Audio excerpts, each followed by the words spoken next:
Hello, ladies and gentlemen. This is Much Watching Soho podcast. It's 5 watching Soho now. Time for 5 o'clock tea. Well, that's more like. Okay.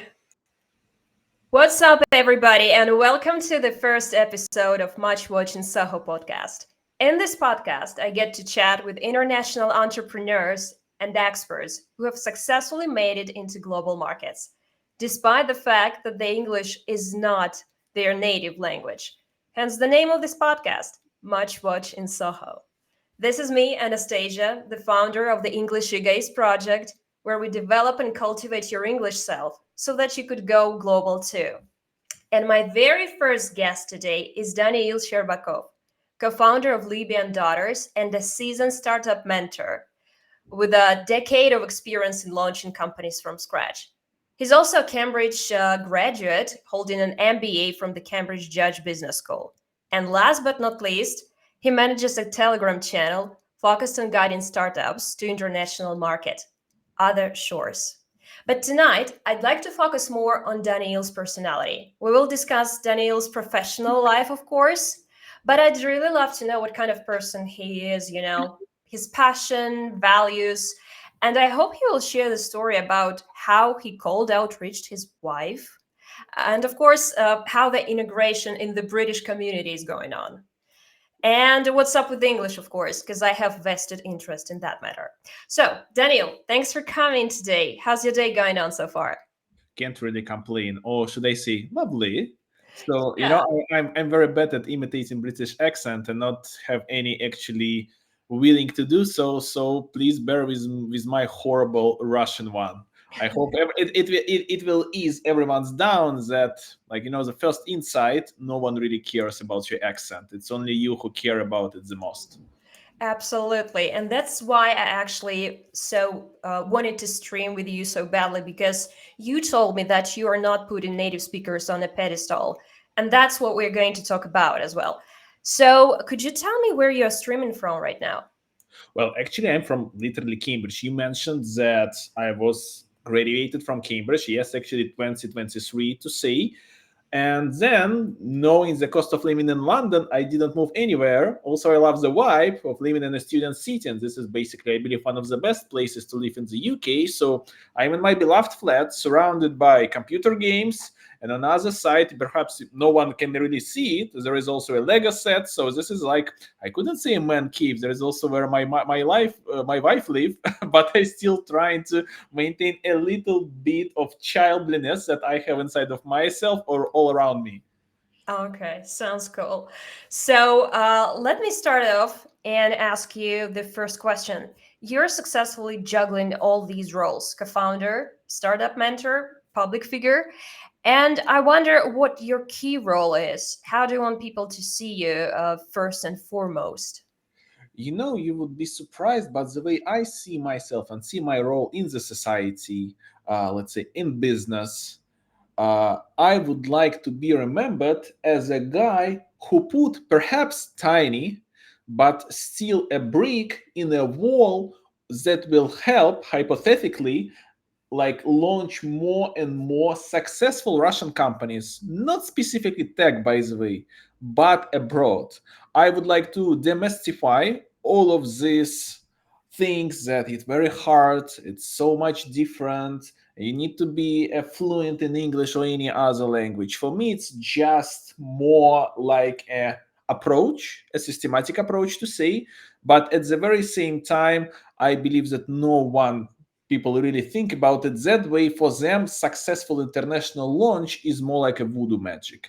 And I think I would like to end up my days answering your question, being a professor is one of the main universities in the world. I already told you behind the scenes that my dream is to live and reside in Hong Kong, do PhD there, and then basically sharing the knowledge. So I would like to be seen as the one who not just, let's say, sharing the knowledge and experiences he only read in the books, but good at public speaking, but more like a coach who is also a player at the same time. Okay. So your strategy is to get your hands dirty, yeah, with some practical experience from launching your own startup, and then you will share this knowledge with others. That's Yes, I enjoy it very much. Like I couldn't say that, let's say, I'm the best business developer in the world. There are definitely people who are more successful, more skilled, and whose English level is far more superior than mine. But at the very same time, what I found out, not I couldn't say recently, but let's say a few years ago, that not everyone who is good at what they do is also a good lecturer or a teacher. And this is actually what brings me joy. Like, I was talking about this with my therapist. Nowadays, everyone have a therapist. And I was trying to understand what is my thing, what brings me joy on a daily basis, what gives me strength to keep digging into the entrepreneurship life. And we really realized that for me, it's actually the lecturing and mentorship activities. So I really would love to do that. And I believe as more hands-on experience I do have, the dirtier my hands, the more valuable I am for the community, and the better advices and, like, let's say, lectures, stories, failures, of course, I could share with the people who would like to listen to this goofy guy. Yeah, I absolutely agree with that. Okay, and could you tell us a little bit more about your current startup, Libi Daughters, where you are a co-founder at? So this is actually one of the most common questions that I receive, primarily because the decade of my experience, as you mentioned, and thank you so much for that, it's actually true, was always in tech startups. So primarily B2B software as a service companies targeted on small, medium businesses, specifically in the United States and in the United Kingdom. And once I'm done with my MBA, I actually was invited to join as a co-founder a luxury skincare startup. And no one actually really in my among my closest friends, and also a wider society, when I announce this on LinkedIn or Facebook, really get it. And I'm very happy to explain. So after doing for over a decade startups, some of which was actually acquired later in the day, and I could say, a part into their success. Also, I realized that I'm kind of fed up with this VC lifestyle, and I would like to do something that has a real impact in the world, which is also has way higher chances to be profitable, not after millions and millions of investment burned to find the product market fit, but when there is an actual need, and when you could make a difference in the people's life with your product. And also, you could someone will be listening this podcast in the audio format. So guys, just to let you know, I'm in a very bright green sweater, and I'm trying to say this because I'm a fashionista, so I love beautiful things. I couldn't say that I love that much luxury, but what I would like to say about it, that I like physical objects that brings me joy, and being able to touch something. I never forget when I was already quit fibrom. I believe this is more accurate pronunciation. And I got into the JFK airport in New York with another startup for very different reasons, but still I was able to see suddenly uh, our virtual reality headset, which I was responsible for, being sold at duty free. And like it was yesterday, I still do remember this moment that I'm just being in New York, far from homeland, in a totally different environment, holding the product which I could say was my baby. And I believe this ability to physically experience what you are doing, not just in the forms of lines of code, pushed me to get back after, let's say, a few years in software and B2B products into once again physical product with very obvious market and with not obvious marketing strategy, but still that already exists, and you could bring a successful enterprise out of it. Right. So you wanted to have some tangible result, right? That you could touch, that you could sense. Yeah, I can definitely relate to that. All right. Thanks a lot. And at what stage are you currently at with that startup?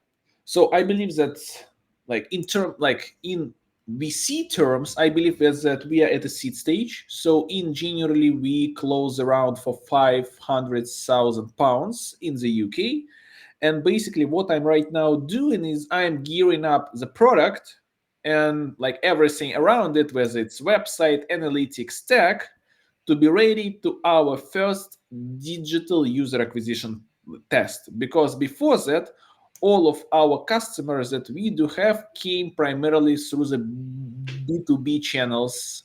So basically through the dermatologists who recommended our products for their clients. So this is very intriguing and I believe pivotal moment in the life of the company. So great things ahead, can be more excited about it. And like really looking at the product, I feel that it is so much important for me to be proud of it.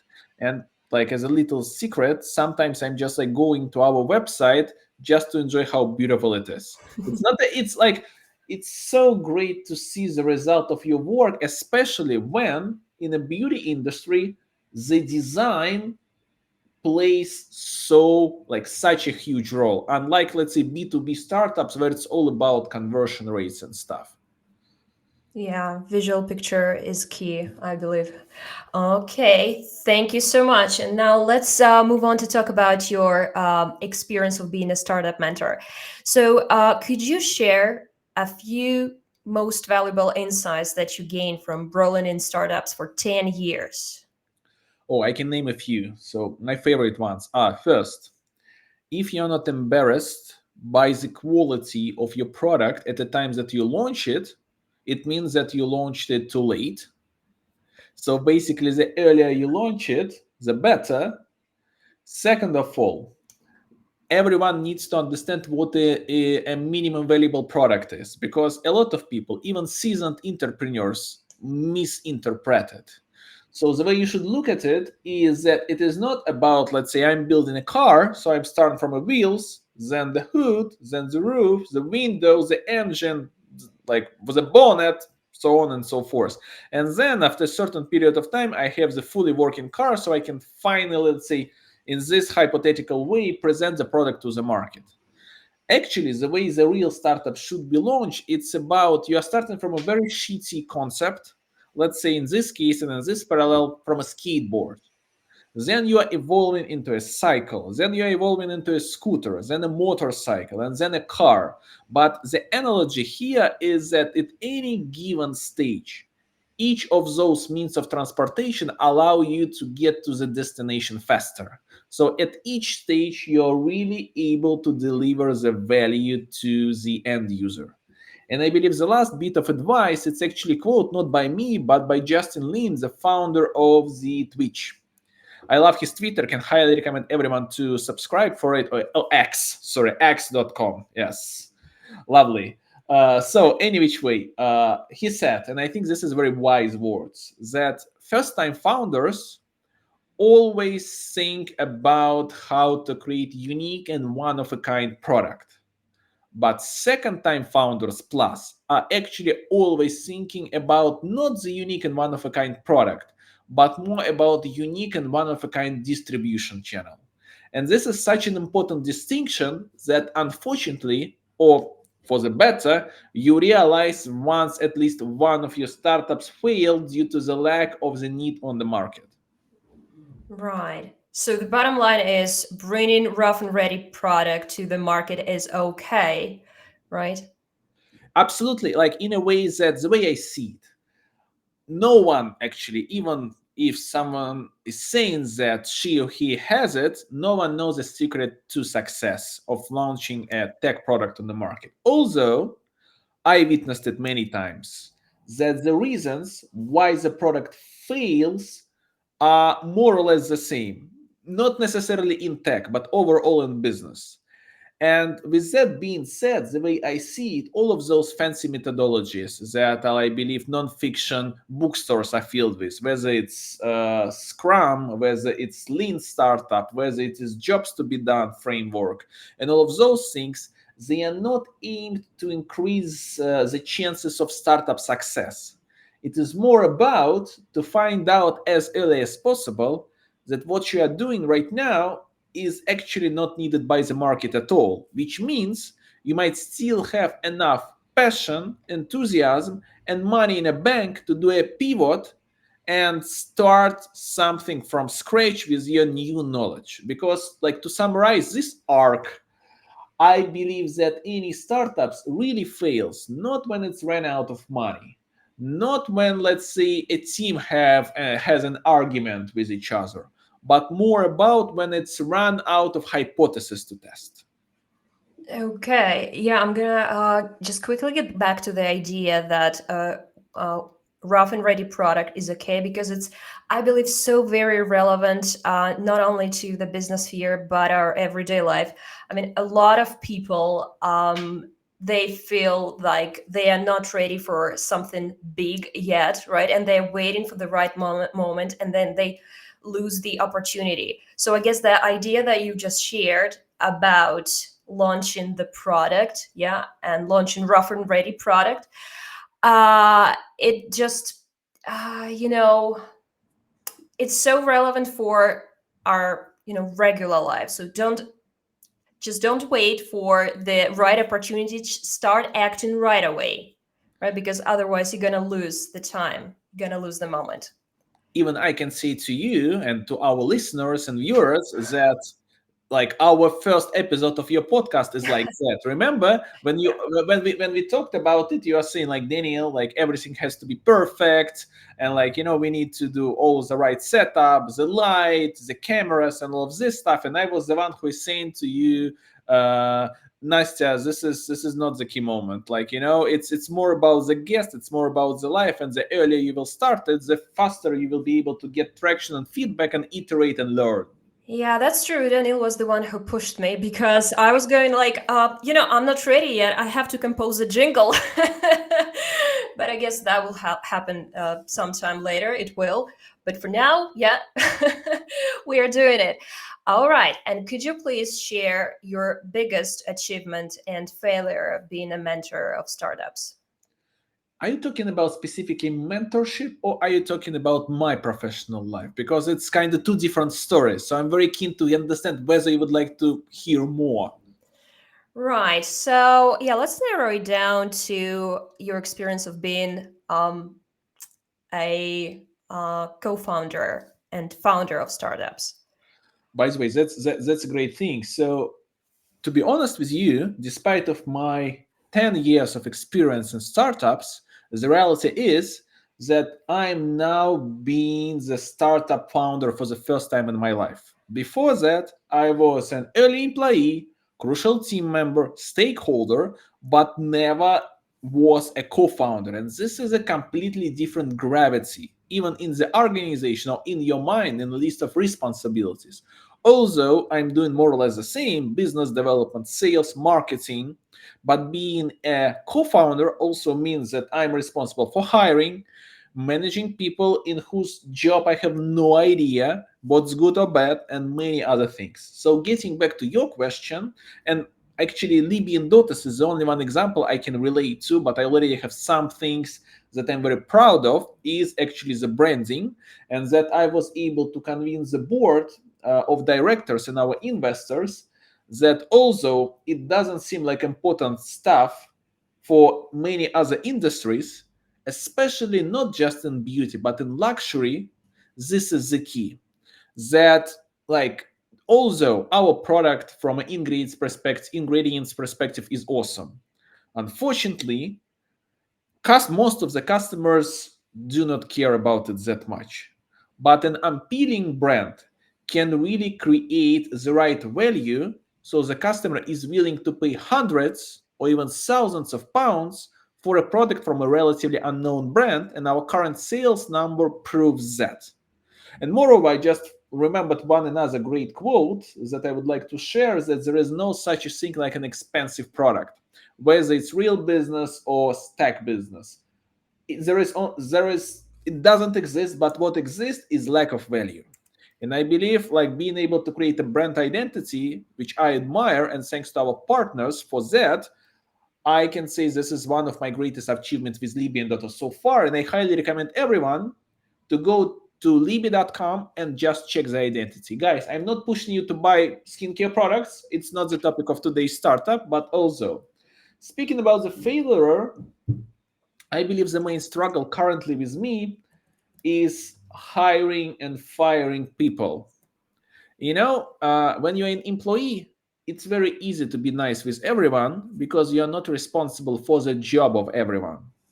And being able to be sometimes rough or tough and changing your mentality from hire fast, fire slow to opposite, hire long and fire fast was kind of a challenge for me and still is. Also, I believe that we now have such a great team like we never had before, and I'm very proud of that. But some of my managerial decisions before in terms of the people whom we worked with was definitely wrong, and it not only cost company money. Money is relevant here, but it also cost company time, which might be spent better. And this is what I'm not that much happy with. But okay, water under the bridge, it's already gone. So I'm very happy that, and just to let you know, I'm literally right now of the board meeting which held in London for the last 3 days this week. So I actually came very inspired that we are finally have all of the pieces for the marketing test which I mentioned in the beginning of our interview. Right. Yeah, this is a completely different level of responsibility, I imagine. I myself being a founder, but well, the project is of course much smaller than the one that you are currently managing. Right, and I'd like to conclude this section of talking about your startup mentorship with the one little question: what would be the best piece of advice that you could give someone who wants to launch a startup? Well, that's such a great question, and my answer to that would be some kind of unconventional answer, like to that query. Answer yourself whether you genuinely would like to be an entrepreneur or this is just kind of a trend. So even during my MBA year at Cambridge, there were so many people who was saying that they would like to be entrepreneurs, and this is why they came to the MBA. But the reality is, and no offense to them, by the way, for that, but they would like to be a higher paid employees, but just was, let's say, inefficient. So let's do entrepreneurship. Entrepreneurship is actually any other kind of human occupation. Is rough, is not easy, is full of ups and downs. Yes, the upside is higher, but actually the chances of success are as little as any other thing. Like there is only one CEO in a company, and chances of being a CEO of, let's say, multinational business, whether it's Google or I don't know, Audi, is as little as your startup becoming a unicorn, which is obviously being valued, or decacorn, which is being valued over $10 billion. So this is the main thing. Just ask yourself what are your real intentions and whether you are ready for this ride. Because it's not even an advice, but this is a very interesting approach. I believe currently a lot of us grown-ups, well educated, are kind of spoiled by the fact that, let's say, Mark Zuckerberg or Sergey Brin or a lot of the entrepreneurs who define the current pop culture and, let's say, tech revolution were either university dropouts or, let's say, founded their company right after the university. So basically, I'm 31 now, turning 32 in a month. Some people might say that it's too old to found a company. So if you did not if you didn't found it at the age of, let's say, 22 to 25, it's too late. But the reality is that the average age in the Silicon Valley in States of startup founders who founded a successful unicorn startup is 42. So, and this is, by the way, an explanation why I just became the founder for the first time, because this is just the right time. I have the right knowledge of what not to do. Still have no idea what is the right recipe for a success, and most likely will never know it. But at least I know how to avoid the most stupidest, silliest mistakes on the way to finding the success. Right, got it. So if you are to throw yourself at building a startup, yeah, you've got to kind of embrace the fact that chances is going to become a unicorn. They're pretty slim, right? And if you're not ready to take this risk, that probably it's not your thing, right? Yeah, and it might take you a decade to get into something that will bring you like whatever wealth, awareness of many people, popularity. So you have to enjoy the process. Most likely, your Yeah. first, your second, your third startup will fail, and it's more about what you will take out, like take home with you out of that, other than putting all of the eggs in a one basket. Yeah, absolutely. All right. Thanks for sharing your insights on this matter. And now I'd like to talk to you about your current life, your life in the UK. And I'd like to move on next to talk about English and your future plans. So, first things first, let's talk about your life in the UK. Could you please tell me how you ended up here and why UK? Yeah, please tell us more. So first of all, like to everyone who is listening to it, I moved to the UK before 2022. I moved here in 2021. So it was purely my own decision on that note. And I was actually selecting the country for the MBA degree, to be honest with you.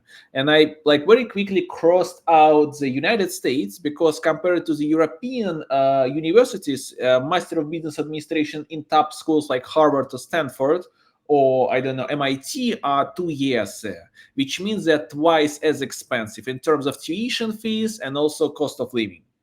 Then I ended up basically with a list of European and actually Asian schools and just like approach to the alumni of each of the school. Then actually visited the UK right before the COVID started in 2020 February. So I believe all of the borders closed in the 2 weeks after I left the UK for a few open days. And I was so fascinated with Cambridge for a very specific reason that during the open day which I attended, they had an open lecture on strategy, and the professor asked us a very like common or like rational question, like, guys, what do you think is needed to win a NASCAR race? So this is like very popular races in the United States, and I'm a big fan of a South Park, which is I believe adds to my character a certain layer of unconventional or even questionable jokes. But any which way, there is a separate episode in South Park that says that to win a NASCAR race you have to be poor and stupid. Period. This is the whole plot of the episode. And I raised my hand, being myself, and saying, like, Professor, I'm not sure, but according to South Park, you have to be poor and stupid. So there was like at first dead silence in the audience because it's Cambridge and everyone is so freaking serious. And then everyone laughed, of course. And actually, Professor, to his credit, he wrote down like those two words, and then other people started to say strategy, blah blah, like. And then he told us, like guys, let's look at the clip. And in this clip, there was a NASCAR executive who actually saying, like, quote, not literal but logically more or less accurate, that you don't have to be very smart to like win a NASCAR race, you just need to turn left at the right time. And it proves me to be right, and this was so hilarious. And I believe this video of a NASCAR executive might be an inspiration for the South Park creators to have this episode. And I'm like, gosh, I love it. And basically, it is like me being a lecturer at the same time. It is so important for me to use the modern and like current up-to-date references to my students. And like, despite the fact that Cambridge is such a well-established institution with over 800 years of, let's say, existence, Judge Business School is very different. It doesn't mean that university is bad, not at all. Of course, it's gorgeous, but in terms of the vibe and attitude to itself, it's very different. If you even Google Judge Business School to have a look at the pictures of the building, you will see how quirky it is. So I believe it very much reflected on my personality, and this made me to actually apply only to the judge, not even to Oxford, or as we say here, the other place or the other school. No one says here Oxford explicitly. There is like 800 years old rivalry between the universities. But any which way, this is how I ultimately ended up in the UK. So I just got into MBA because I was fascinated by Cambridge and not any other school I liked as much. And that's basically it. So here still since then. All right. And why do MBA in the first place? What did it give you? So looking back, do you think it was worth it? Yes, definitely, from many angles. But to name a few, So first of all, I could not say that I was dreaming about the MBA for ages. I think it was closer to 2019 when I decided that I saved enough money. By the way, financially, it is very important to put a stake of your salary aside for a rainy day, for any other things that might happen. So I saved enough money and I would like to do something. There was two options actually: to either buy a flat in St. Petersburg where I resided at that moment, or let's say go to the MBA, which and I like to study. Just to be honest with you, I never had, let's say, distinctions in my diplomas, but like I studied in Vienna before, in Moscow, in my hometown Samara, so I have a few degrees. You All of are them. a lifelong learner, I must say. Yes. I'm not sure whether it's a compliment. Yeah, compliment was intended, yeah. Yeah, because some of my friends say that I pickle the diplomas, but that's another conversation. Any which way, answering your question, which by the way I forgot. It's better to say not to detour in our No conversation. worries. Why do MBA Yeah, in the yeah. first place? Thank you so much for getting me back on track. So answering your question. So I already had masters, actually two, one from Higher School of Economics in Moscow and e-business, and the other one from the like as they say it in German, Fachhochschule Technikum Wien, which basically translates into University of Applied Science Vienna.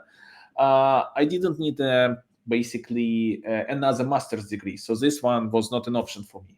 But what I really wanted at that time, that I would like to transfer and convert from a very professional but still a contributor into the person who could lead businesses to success and who could, let's say, potentially create a successful enterprises. Because launching a startup is one thing, but being aware how financial markets, book building, accounting, corporate finance works, I think this is what all MBA is. And basically, me being a founder right now is also a result of me having an MBA and giving a slight idea of what does it take to build an enterprise from many additional angles other than fundraising, hypothesis testing, and stuff. The other thing which is very, very important is network. Although I find network is a very artificial term, and I'm saying this primarily because I believe it's not about transactional relationship. It's more about the fact that I spent with my group mates a year where we partied a lot, drank a lot. Although I couldn't say that I drank that much, but still, like, there is a camaraderie here, unlike let's say any other like distant learning programs where it's more about an escape from your family for a weekend, to like just to breathe out. So, and this gives me basically an additional very close knitted circle, because half of my class stayed in London and the UK area, with whom I can chat, spend time, and be welcomed by. So I'm very lucky to say that in addition to amazing Russian people that I'm now surrounded, and Russian speaking people, to better to say, that I'm surrounded, I'm also surrounded by like-minded people with whom I had a privilege to spend a year together in Cambridge, and let's say to do a lots of amazing or sometimes questionable stuff. Right. So MBA opened some doors that otherwise would be closed if you hadn't taken it, right? I would say it a bit even differently. I think yes, but on the other hand, even Cambridge brand itself, it's, I believe, a perfect key to almost any door in the United Kingdom. But the thing is, it is you who decide what door you will open. Like, to be very transparent, I'm not quite sure whether you would like to speak with me, and this is absolutely normal. If I would be a graduate of some shitty or online MBA from a very questionable business school, or if business school at all, so I might say so that like MBA at Cambridge also helped me to be today a first guest at your podcast, which I'm, by the way, very thankful for. So I think yes, it's ICMB as a tool, and it is only actually the owner of this tool can decide how to use it. And this is, I believe, a very important distinction. By default, MBA, in addition to interesting knowledge, great friends, didn't give me as much. It's more about how I use it on a daily basis. All right. So Yeah, I've just mentioned. No, just a sec. When I was listening to your previous podcasts, you brought that up that when you tell people that you are a Cambridge graduate, their attitude to you changes straight away. So there was a woman that you shared this piece of info with her, and she was like, um, big things are awaiting you, Yeah, boy." yeah, absolutely. So this is how it was. This is like accurately how it was. I was in a Paul Smith shop in London, and I was staying in a line for a cashier, and we was just like chit chatting with a couple of like kind of old, I think in their 70s, like British couple, and they were, by the way, very like stylish. I believe the woman had a leopard like spray printed hair, which is like a very like unconventional, like Vivienne Westwood vibes, that kind of stuff. And like, of course, they can catch from my accent that I'm not local. They're of course asking, where are you from? I think actually they were from a higher layer of society, and they asked me that I have a very interesting accent. This is like all about layered things, that which means that most likely have a good education. And when I said that I'm from Cambridge, their face expression changed, and the lady told me, "Oh, you're gonna be good in life." Yeah, that's This exactly is what you what told me. happens. So yes, it works a lot. Like, I always would be alien, and when like my homeland is Russia, and I never decline it and deny it. Uh, but being able to get this degree and residing in the UK allowed me to, how to say it, to validate my past experience on international market when I was a Russia resident, and basically continue my career trajectory here, because basically this degree validates me that I'm worth something, that I'm, let's say, bright or smart enough or whatever in the eyes of the local residents. And this is absolutely normal. I don't find this offensive. I think it's pretty much the same for any culture in any country. Yeah. And when we were coming up with a name for, no, actually with a tagline for this podcast, The Boy Who Made It, you told me that you don't feel like you made it actually. But I said, Daniil, for most of us, even for the Brits, at least some of them, you have made it. Yeah, I that's really exactly. feel that I'm just getting started, to be honest with you. So like when I say the sky is the limit, I really mean it. And I believe that I was able, let's say, to get out of, let's say, very questionable neighborhoods of Samara, although I was never beaten there, but still, and never robbed. I was able to get into Cambridge and don't find this as my final destination in life just because I don't have any limits. I don't believe that, let's say, I don't deserve something. Or let's say this is impossible. Like, so many things are possible just because you allow yourself them to happen. And I know sounds very spiritually, and I don't want, let's say, to get this direction of our talk. But still, I believe like having enough confidence is very important and plays a pivotal role in life success of anyone. Yeah, absolutely. And what are your long-term plans in regards to the UK? You're gonna settle down here for life, obtain citizenship? Definitely citizenship is on the way, but other than that, current world is so fast changing. As I mentioned to you, I really would like to become a professor at Hong Kong, because this is my both favorite city and country. And very people are very surprised by that. But yes, I spent there half a year while I was producing the Fibrom virtual reality headset, and since 2015 I'm deeply in love with the city and with that people. So I think this is my long-term plan. But once again, it's very hard sometimes to plan your future even months ahead, and this is the biggest problem. And the way I approach this, that for me is the most important thing, to be very transparent with myself and answering a question: am I doing my best in what I'm doing? So it's not even about the perfectionism, it's about being comfortable with your own self and actions and deeds, because at the end of the day, who are the judges? If I'm happy with myself, that's the most important thing. Yeah, can relate to that. Right. And then you mentioned that you openly talk about the fact that you are Russian, and I was going to ask you, Another question about that. So actually, many Russian business people are unwilling to reveal their origin these days, but you're doing it openly. And have you ever faced with any form of discrimination in regards to your Actually, not. nationality? Like, Not. really, my answer would be very short, no. And actually, due to all of the circumstances happening right now, I was never felt that, let's say, I was blamed for anything. Everyone was aware that this is not the way I see the world. So, no, really, I like really never experienced that, neither looks nor anything. Really, that's my experience. And to be honest with you, like being kind of close knitted with a lot of people who are living in the UK, in London and Edinburgh, to name a few cities. We chat about it, and they also didn't feel it that way. All right. I see. So they do not judge a book by its cover then.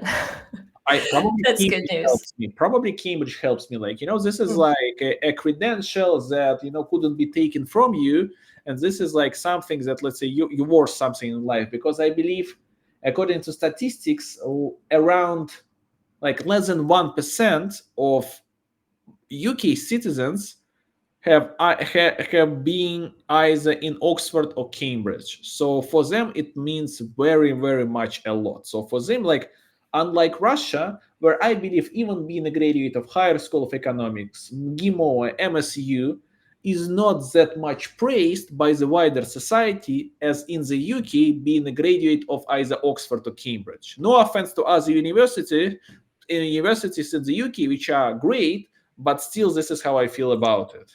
Yeah. And I wanted to ask you one more thing in regards to life in the UK. Would you say that you blended in successfully with the locals? I mean, many people claim that it's very hard to bond with the Brits because they are so very reserved and prefer keep themselves to themselves. So would you say you managed to make a couple of friends? Do you think complete cultural assimilation is possible, or you will always be, as you put it, an alien? I think it is impossible, but I don't think this as a problem. I don't see it that way. Do I have a few British friends? Yes, I do. But do I realize that this is almost impossible to, let's say, get more friends? I also do realize that, and to actually, for transparency, those British friends that I do have has actually a huge international exposure to different countries and cultures. So they are like more like me, which are, let's say, a citizen of the world other than a citizen of the UK. So for them, the passport is less important, like in this regard. So I simply don't care about this much. I couldn't say, to be honest with you, that I put any effort to blend in that perspective. I'm just keep being myself. I already said goofball a few times, I believe, today. So I could not say that anything in my attitude, in my character, in my view of the world change because I wanted to blend in somewhere, or I would like to belong to a certain society. I'm very much comfortable with myself in that case, and people who stick, that's awesome. I believe I'm a good friend, at least in relevant terms. But I understand, not like, I do not really understand why people are bothered by that fact that much. That, let's say, they could not blend in and so on and so forth. I believe UK, as much as Germany or United States, of course, is a country of immigrants.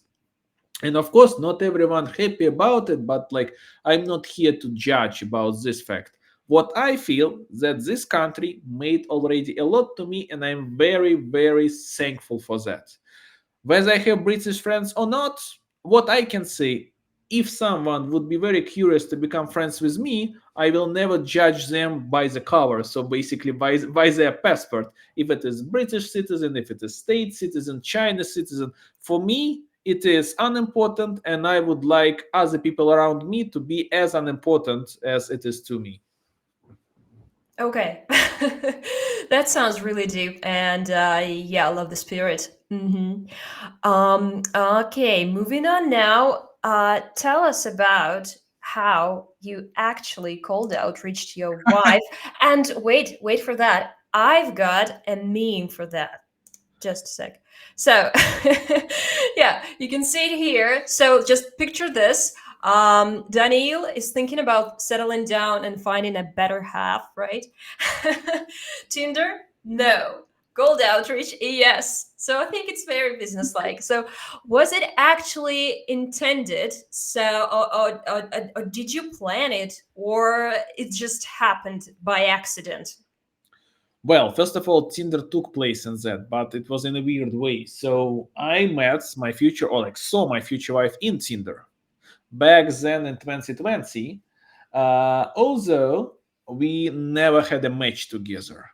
But me being a tech junkie, I actually made a screenshot of her picture, uploaded to the like social network search engine, and was presented with her vk.com profile.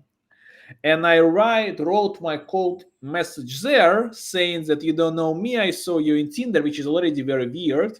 And like I believe that I just explained why the hell I'm doing this, who the hell I am. And she even, I remember in her profile on Tinder, she even mentioned that she's not for one night stand stuff and so on and so forth. So then we chatted for a while, and to be honest with you, up until the moment when she sent me like one picture of her just standing in front of the mirror, being ready to go somewhere, I wasn't even sure that this is the person whom I saw on Tinder, because her profile picture was very much different than her Tinder picture. I mean, like the angles and so on and so forth. But then I saw a bangle, I believe, or something like that, that like was on the picture. So I realized this is the same person. Then actually, this is a long story, like a kind of hilarious stories. Most of the love stories are that I was initially in the friend zone, and it was okay with, and I was okay with that. So I moved on searching for another like partners. But then suddenly, like we getting closer and closer to each other. Then started dating, and then she moved with me to the UK. And of course, as any relationship, it has ups and downs, but I can say honestly that I feel myself very happy and very honored that I have such a great wife like she is. And in general, I believe, although it sounds a bit silly, but I really stand for that, I live with the motto, happy wife, happy life. Yeah, all is well that ends well. Yeah. Absolutely. Okay, thank you for sharing. Now, I'd love to move on to talk about your English because, as I was saying before, I have vested interest in this matter. And there are a lot of people, not only from the business sphere, right, but from any other sphere, who feel really insecure about their English. They're thinking, I'm not good enough, right? And what happens with most of these people is that they are putting native speakers on a pedestal. Like it's kind of a gold standard, right? And you told me before that you don't do that. You don't put them on pedestal. And I would love to know why. And yeah, tell me more. Well, I believe that my international exposure from the very early years of my career showcased to me that anyone could be a douchebag, no matter what your nation, race, culture is. And actually, a lot of the English native speakers know only English. And this is not good or bad, it's just the fact. And actually, the people who are really well educated are able to appreciate that you made an effort and learn foreign language, which is kind of hard, to be honest with you. So actually, all of those acknowledgement, and I believe kind of sometimes too high self-esteem, helped me not to put them on a pedestal. And also, I believe it's like when I was at school at the final years, I had a friend who wanted to be an English teacher, and I remember that every time she wanted to speak English at a class, she made a pause to say it right from the grammatical perspective. Although I, despite the fact that my teacher didn't like it that much, just talked nonsense. And I believe I still do. I believe that I do still a ton of mistakes, but guess what? I don't freaking care about it. As long as people can understand me, they can understand the intention.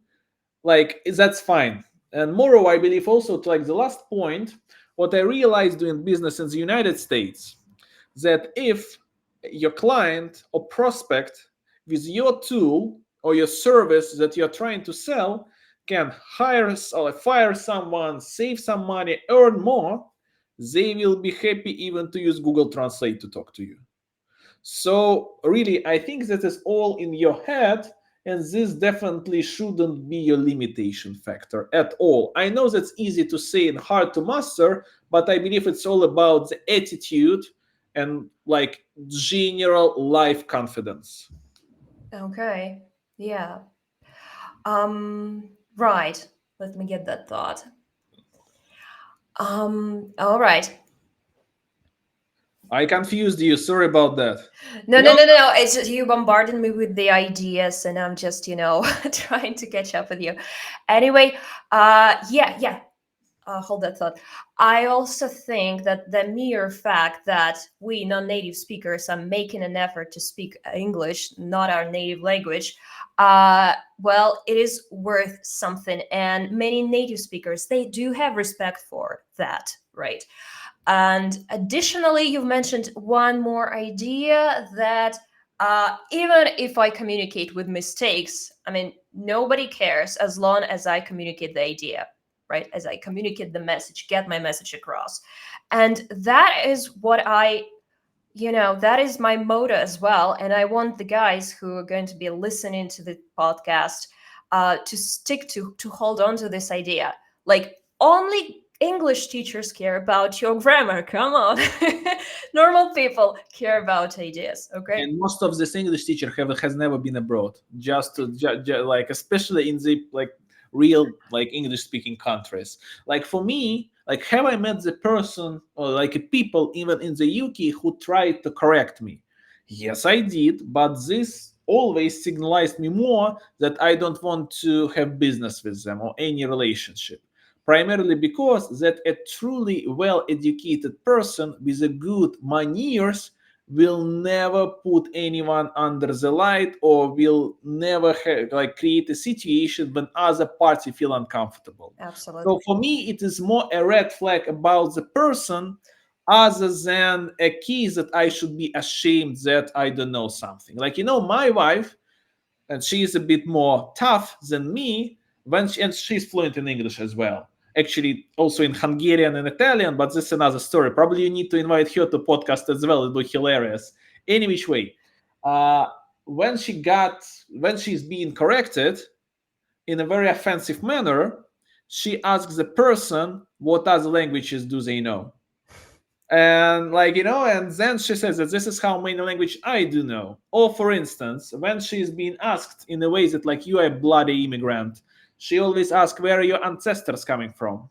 And I believe over the course of 3 years that we are in the UK, there was only a handful of people who are from generation from the UK. Like I believe that the people who are, let's say, most not happy with the pronunciation and so on and so forth are the people who have recently get a passport. Like, and you don't have it and you cannot speak any language well. Also, I admire BBC English, as they call it here.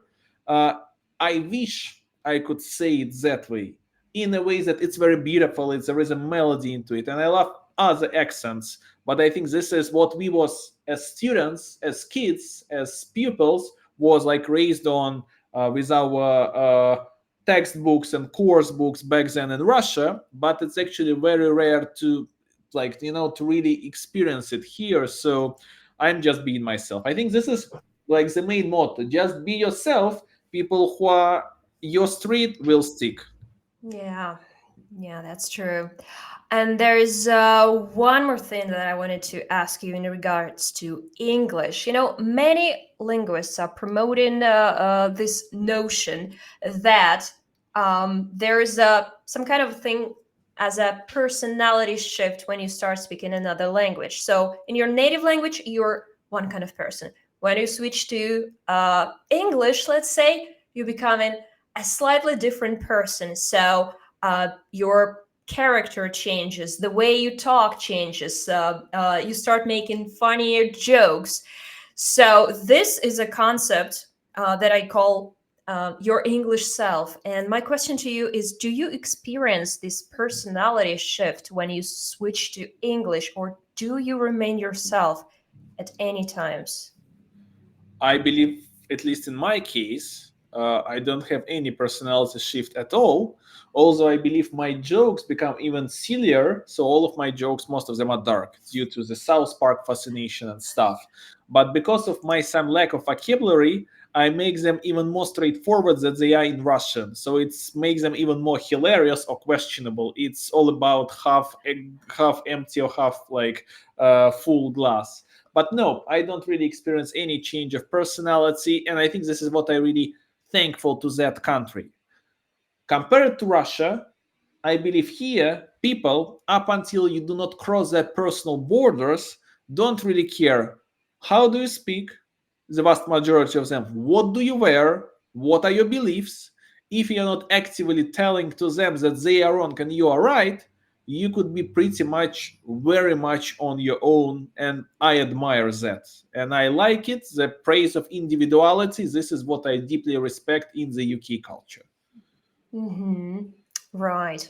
Well, thanks a lot for that. And now I'd like to, well, since we are approaching the end of our talk, I'd like to ask you a couple of questions in regards to your future.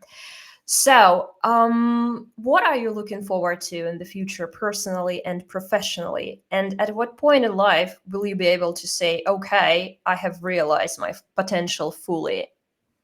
Well, that's a good question. I believe when you say this to you, it's you are ready to die, basically. In a way that I believe after that, if you like did your, let's say, lifetime task, there is no much things to live for.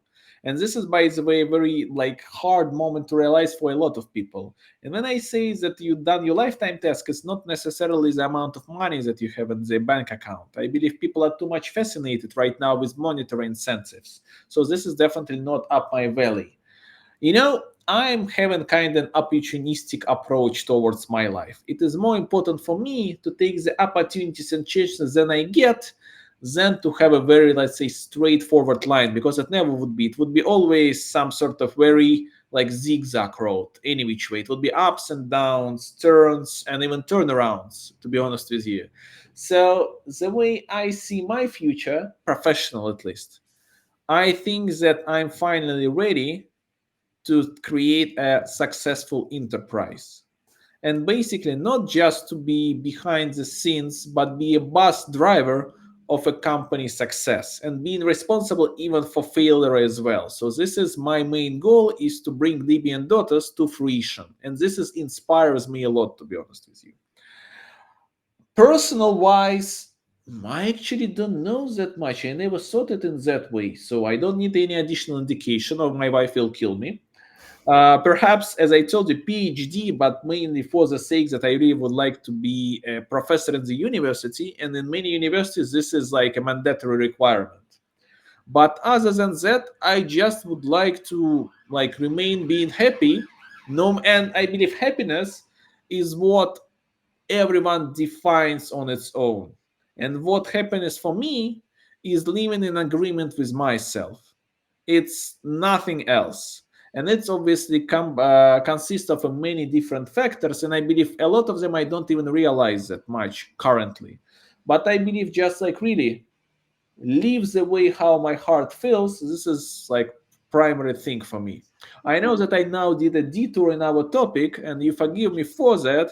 And I believe this is why I failed numerous interviews, and this is why I'm a bad employee, because I'm like, on my way. At least not an employee, but a bad person for corporate structures. I'm too much of a free thinker sometimes. No worries. And actually, I must say that seems like a very healthy approach to life. So everything you just said, very healthy. Right. Thank you so much. And last question. What message would you like to send to our fellow citizens who are currently in the immigration? Just do it. Don't wait for a moment to do something. Like, look at me, 2021 MBA. Who gonna thought how much it will help me? It felt like at the moment that it was like winning a lottery ticket without being aware that you bought it in the first place. Like it's better to do something today than keep postponing it because it will be never the right time. And this approach to the immigration, to English classes, and I believe the other thing, just be persistent. So I'm like, and persistent doesn't mean to be productive. Allocating 50 minutes of time of, on say, do like reading or like listening to music, even playing computer games, will bring you far then you will keep postponing something that you don't like. So like really this is very important, and for me this will bring you this is what I can be thankful for, and I believe I credit most of my life achievements to the how much persistent I am.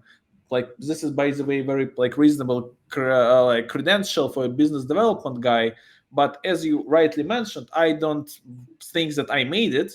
But yes, absolutely, in the eyes of many people probably I did, but I have enough self-criticism not to be, let's say, thinking that I think if I made it in my logic I should be ready to die, but like so I'm just trying to postpone that moment. Okay, I see. Yeah, thank you so much. And is there anything else that you would like to add? Because I've asked you all of the questions I had planned for today. Guys, get a book which is called Atomic Habits. It changed my life 2 years ago, and I really do mean it.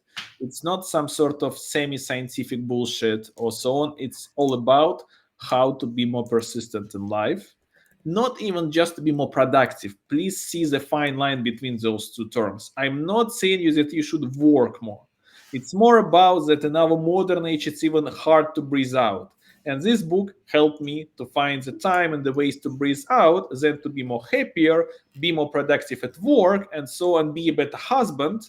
So, guys, Atomic Habits, have no idea what the author is, but find it on Amazon or any other marketplace or bookshops which is close to you and read it a few times, preferably. Got it. Atomic Habits. Recommendation from Daniil. All right, guys. I think it's time we call it. Daniil, thank you so much for coming today and being my very first guest. It means the world to me. Thank you for shedding the light onto some controversial topics like, do you have to sound like a native speaker to succeed on the global arena, right? Or do you have to kind of, should you even talk openly about the fact that you're this specific nationality or not? I guess it was really insightful in many, many ways. And thank you for that. Thank you for shedding the light on these matters. As they say in the UK, long live the Much Watch Soho podcast. Thank you. Thank you. Right. So I'm going to add the stream right now. And we're going to see you guys in our next episodes.